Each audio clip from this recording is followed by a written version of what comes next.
Salut, c'est Guillaume. Je vous propose de découvrir un extrait du prochain épisode de Course épique. Course épique, c'est chaque semaine un invité, une course, une histoire hors du commun. Je vous donne rendez-vous tous les mercredis pour découvrir un nouvel épisode et vivre une grande et belle histoire de course. Mais avant ça, place à un extrait de notre prochain épisode. Est-ce que tu sens que la discipline que tu as connue dans la natation, ou peut-être d'autres caractéristiques de ces années de pratique-là, te servent aussi aujourd'hui dans ta pratique de trail? Est-ce que c'est un héritage aussi de la structure dans laquelle toi tu as grandi, de la structure sportive en tout cas, dans laquelle toi tu as passé du temps dans les bassins? Ouais, tout à fait. Je pense que c'est vraiment un sport. Je lui dois beaucoup à ce sport parce que je pense que ça, enfin, même s'il a rien à voir avec entre guillemets au niveau mécanique, tu vois, au niveau contrainte, au niveau contrainte physique, je parle musculaire, ostéo-articulaire. C'est vrai qu'il y a t'as un sport porté d'un côté et t'as un sport j'aime pas dire ça, mais à impact. Enfin, je modère le mot impact, mais c'est pas du tout les mêmes sports. Mais par contre, je pense que la natation, ça m'a vraiment apporté le goût de l'effort, le goût de la transpiration, le goût de le goût de l'effort, du travail.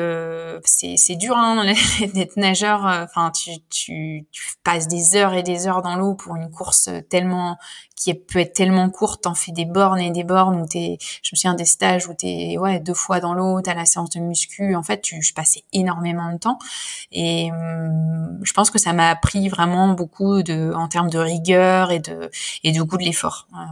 Le fait de nager comme ça pendant mon enfance et de travailler à côté avec l'école, enfin t'organiser au niveau organisationnel, ça m'a beaucoup appris, ça m'a vraiment appris à sectoriser chaque chose et ouais, c'est un bel héritage je pense d'avoir nagé.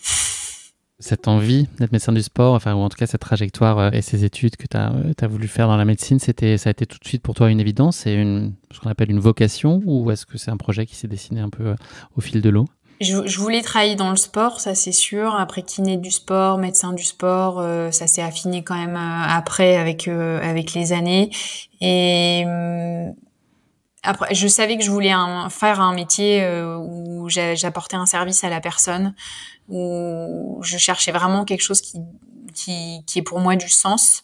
Donc après la médecine, le milieu médical, paramédical, ça m'a tout de suite attirée assez jeune et du coup après la branche plus sport, c'est venu un peu avec au fil des années, mais voilà, j'avais envie d'être dans ce milieu-là et d'apporter quelque chose aux gens et il y avait de la curiosité aussi, tu vois, du corps humain, de comment ça fonctionne. Donc il y avait un ensemble de choses qui ont fait que je trouvais que c'était le métier qui m'attirait le plus, quoi.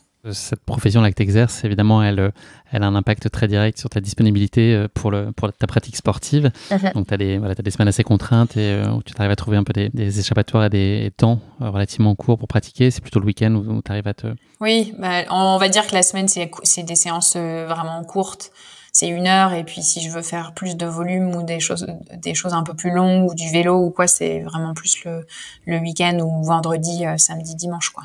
Cette coexistence là de projets malgré tout, est-ce que tu aimerais que ce soit différent, ou est-ce que tu considères que c'est aussi en soi une chance et un atout d'avoir cet autre pilier hyper structurant pour toi qu'est le boulot et qui te permet d'appréhender différemment ta pratique sportive, d'y mettre peut-être un enjeu différent? Dans quelle proportion ça peut devenir une force aussi versus peut-être une frustration de ne pas pouvoir t'y consacrer plus encore? C'est très ambivalent en fait parce que j'ai à la fois le côté force et parce que ça relativise énormément de choses, de courses, comme je dis toujours le lundi que je gagne ou que je perde, je suis au cabinet, les gens m'attendent et je dois apporter des réponses. Donc en fait pour moi c'est un côté qui me permet de prendre énormément de recul sur ma pratique sportive et de vraiment voir ça avec comme vraiment un bonus, tu vois, ce qu'on peut appeler un loisir important, ou tu vois, c'est quelque chose qui m'apporte beaucoup d'équilibre, le fait d'avoir mon métier comme ça à côté et qui m'empêche d'être une boule de stress le jour J. Et puis à la fois t'as toujours ce côté un peu l'autre côté qui te dit bah non, mais en fait t'optimises rien du tout, tu pourrais passer plus de temps, qu'est-ce que ça donnerait si tu t'entraînais plus, si tu pouvais récupérer, si tu vois, t'as toujours ces deux petites voix en fait qui peuvent selon les jours ou selon les objectifs, bah tu vois là, ce côté un peu ambivalent avec lequel je joue un peu, où il y a des jours où Tu le ressens encore aujourd'hui ou tu arrives à mettre à distance justement ce questionnement un peu perpétuel? non, franchement, je le ressens encore aujourd'hui, parce que après, je sais que sur une année, ça peut pas être constant. Je peux pas être à fond sur le trail tout le temps ou le boulot. Il y a des phases de l'année, tu vois, là de cette année, de janvier à juin, et ben j'axais quand même plus au niveau trail, et les sacrifices, on va dire de temps ou autre, c'était vraiment plus pour préparer les mondiaux. Mais après, j'avais besoin de cette soupape de relâchement et de me reconsacrer plus au trail, au travail, aux collègues, et répondre un peu plus présente. Donc en fait, j'essaie maintenant de me dire une année peut pas être linéaire, et puis je peux pas participer à toutes les courses, et je peux pas, voilà, il y a un ou deux objectifs maxi dans l'année, et le reste du temps je me consacre à autre chose. Donc voilà, j'essaie de me dire que je peux pas être au top tout le temps, et je peux pas répondre oui à tout, et je peux pas aller faire toutes les courses, et je suis obligée pour être bien et pas l'impression de courir 10 000 lièvres, et d'être un peu partout, mais pas là. Non, mais des fois, tu sais, je pense que ça t'est déjà arrivé, où tu fais plein de choses en même temps, et en fait, t'as l'impression d'être partout sans être là. Et ça, pour moi, Et je nulle trouve que part à la bonne place. Ouais. c'est hyper désagréable, en fait, parce que rien n'est satisfaisant dans ce que tu entreprends. Tu fais tout à moitié, et du coup, ça, pour moi, c'est hyper frustrant. Donc, je pense qu'il faut essayer de pouvoir sectoriser les choses, et de mettre des priorités à certains moments.